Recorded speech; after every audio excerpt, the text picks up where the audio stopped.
पालों का अंत समय आ रहा था, तो उत्तर बिहार में, बिहार का नक्शा लगभग इस तरह से है, चौखुट टाइप का, मतलब स्क्वायर शेप बनाता है, लगभग स्क्वायर शेप ही बनाता है। तो यहां से गंगा नदी निकल जाती है एकदम बीच से फाड़ के। तो ये जो क्षेत्र है ये मिथिला का क्षेत्र है, उत्तर बिहार। तो उत्तर बिहार में एक नए राजवंश का उदय हुआ लगभग 1100 1098 के आसपास। उसको कहते हैं कर्नाट वंश।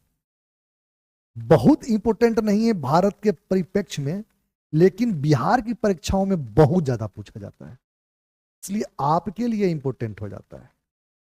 समझ रहे हैं? तो उस समय आया कर्नाट वंश, लिख लीजिए। कौन सा वंश? कर्नाट वंश। उस समय आया कर्नाट वंश, कर्नाट वंश पालों के आसपास 1098 के आसपास एक नए वंश का अभ्युदय हुआ। कहां अभ्युदय हुआ? उत्तर बिहार में।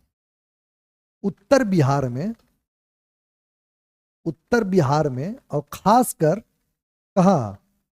तिरहुत के क्षेत्र में। तिरहुत क्षेत्र में मिथिला जहां पे था। मिथिला का तो आप पुराना इतिहास जानते हैं, हमारी सीता माता वहीं से थी, जान ही रहे हैं। और महाराजा जनक को कौन नहीं जानता है? समझ रहे हैं? तो तिरहुत के रीजन में इसका अभ्युदय हुआ पालों के ही समय। समझ रहे हैं? और इसने अपनी राजधानी बनाई, इसने अपनी राजधानी बनाई, लिख लीजिए, ये सब पूछता है। इसकी राजधानी कहां थी? राजधानी थी सिमरावगढ़। सिमरावगढ़। समझ रहे हैं?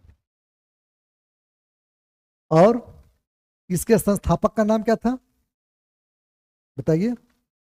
इसके संस्थापक का नाम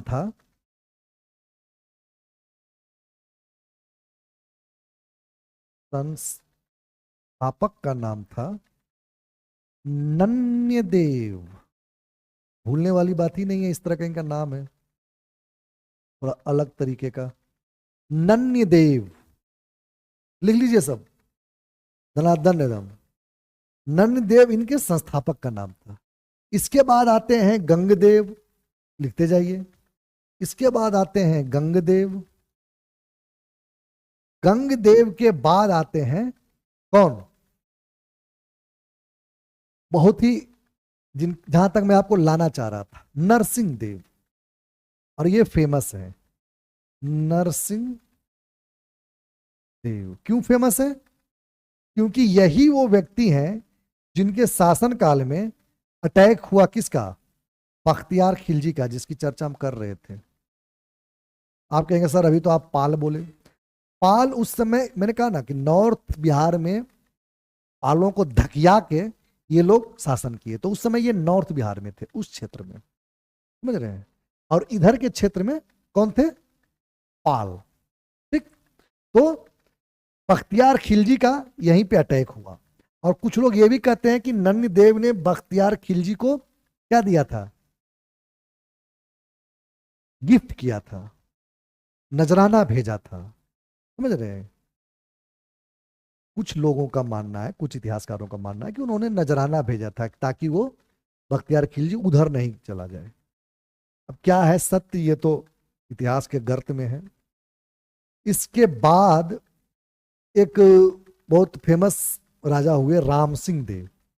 और राम सिंह देव की कहानी ये है कि इनके समय में एक तिब्बत यात्री आया था जिनका नाम था क्या? ये सब आप लिखते जाइए। इनके समय में एक तिब्बत यात्री आया था जिनका नाम था ध्रुव स्वामिनी। ध्रुव स्वामी। और ध्रुव स्वामी ने अपने अभिलेख में लिखा है कि राम सिंह देव ने तुर्कों को हराया था। इसका भी कोई प्रमाण तो ऐसा है नहीं, लेकिन सिर्फ इन्हीं के लेखन में ये कहा गया है। इसके बाद हरि सिंह देव आए, जिन पे तुगलकों का हमला हुआ, समझ रहे हैं? हरि सिंह देव इनके बाद आए, तो ये सब आप लिख सकते हैं। तो ये इंपॉर्टेंट हो जाता है कर्नाट वंश, क्योंकि ये सिर्फ बिहार में थे, तिरहुत रीजन में थे। तो इस तरह के प्रश्न पूछे जाते हैं। इस तरह के राजवंश जो केवल, क्योंकि इससे पहले इसके बाद जो भी हम राजवंश पढ़ रहे हैं वो तो सेंट्रल भारत के चीज है ना। जैसे कि आपने पढ़ा अगर मौर्य, तो पूरे भारत के लोग उनको पढ़ रहे हैं, वो कोई स्पेसिफिक बिहार के तो है नहीं। बिहार से उभरे, लेकिन शासन तो पूरे भारत पे किया।